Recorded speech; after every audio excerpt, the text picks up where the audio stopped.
Welcome back to our channel Pooja Gantera YouTube channel. So ఈ రోజు ఆలు పరోటా చేస్తున్నాను. రెగ్యులర్గా చేసే ఆలు పరోటా కాకుండా కొంచెం డిఫరెంట్గా ట్రై చేద్దాం, వచ్చేసేయండి.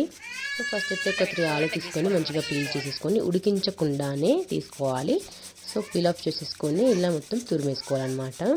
మనం రెగ్యులర్గా ఉడికించి చేసుకుంటాం కదా, సో ఇలా ఒకసారి ట్రై చేయండి, చాలా బాగుంటుంది డిఫరెంట్గా. నెక్స్ట్ అంతా తురిమి తీసుకున్న తర్వాత ఇలా మొత్తం వాటర్ అనేది వస్తుంది కదా తురిమినప్పుడు. సో ఈ వాటర్ని అయితే మొత్తం పిండి తీసేసుకొని వేరే దాంట్లో ప్లేట్లో పెట్టేసుకోవాలి. సో ఇలా చేసుకున్న తర్వాత మొత్తం ఇలా పొడి పొడిగా అవుతుంది అనమాట. సో దీని పక్కన పెట్టేసుకుందాం. నెక్స్ట్ ఒక కడాయి పెట్టేసుకొని కొద్దిగా ఆయిల్ వేసేసుకొని ఆయిల్ కొంచెం హీట్ అవ్వాలి. సో నెక్స్ట్ ఆవాలు జీలకర్ర కొంచెం యాడ్ చేసేసుకొని అవి కొంచెం ఫ్రై అయిన తర్వాత చిన్నగా కట్ చేసుకున్న ఆనియన్స్ 2 మిర్చి కూడా యాడ్ చేసుకోవాలి. అవి కొంచెం వేగేటప్పుడు నేనైతే పల్లీలు కొంచెం ఇలా దంచుకొని వేసుకున్నాను. రోటికి తినేటప్పుడు పంటికి తగిలితే బాగుంటుంది అనమాట పల్లీలు. ఆనియన్స్ మొత్తం ఫ్రై అయిపోయిన తర్వాత కొంచెం అల్లం వెల్లుల్లి పేస్ట్, పసుపు కూడా యాడ్ చేసుకోవాలి. ఆ తర్వాత చిన్నగా చాప్ చేసుకున్న టమాటోస్ అండ్ కొంచెం సాల్ట్ వేసుకొని ఉడికించుకోవాలి.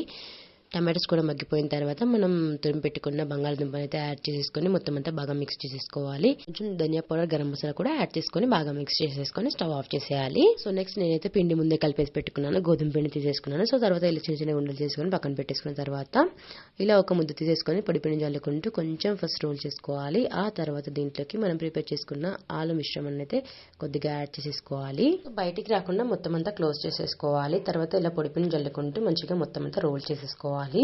సో నెక్స్ట్ వేడిగా ఉన్న పెన మీద యాడ్ చేసేసుకుని 2 పక్కల బాగా కాల్చుకోవాలి. వేసిన వెంటనే ఆయిల్ వేయకుండా నెక్స్ట్ టర్న్ చేసుకున్న తర్వాత ఆయిల్ వేస్తే మంచిగా పొంగుతుంది అనమాట పరాటా అనేది.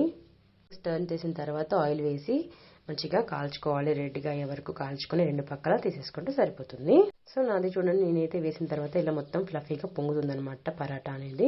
మంచిగా ఇలా ఫ్లఫీగా రావాలి అంటే పిండి కలుపుకునేటప్పుడు దాంట్లో కొంచెం వేడి వాటర్ వేసుకొని కలుపుకోండి, మంచిగా ఫ్లఫీగా వస్తాయి అనమాట, మంచిగా పొంగుతాయి పరాటా అనేది కూడా. మొత్తం అన్ని ఇలా కాల్చుకొని తీసేసుకున్నాను. సో మొత్తం అంతా రెడీ అయిపోయాయి. సో సర్వ్ చేసేసుకొని ఇంకా తినేయడమే. సో వితౌట్ బాయిల్ అనమాట ఆలు. సో ఇలా ఒకసారి ట్రై చేయండి, చాలా బాగుంటుంది.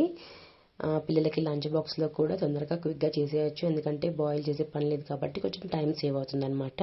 మిగిలిపోయిన అదే ఆలులోకి పెట్టుకొని తినొచ్చు, లేదు అంటే పెరుగులో కూడా తినొచ్చు. యాజ్ యూ విష్, మీరు ఎలా తింటే అలా తినొచ్చు అనమాట. దేంట్లోకైనా పర్ఫెక్ట్గా ఉంటుంది. కంపల్సరీగా ట్రై చేసి ఎలా ఉందో కామెంట్ చేయండి. వీడియో ఇస్తే కనుక పూజ గంటెల యూట్యూబ్ ఛానల్ సబ్స్క్రైబ్ చేసుకోండి. Thanks for watching. బాయ్.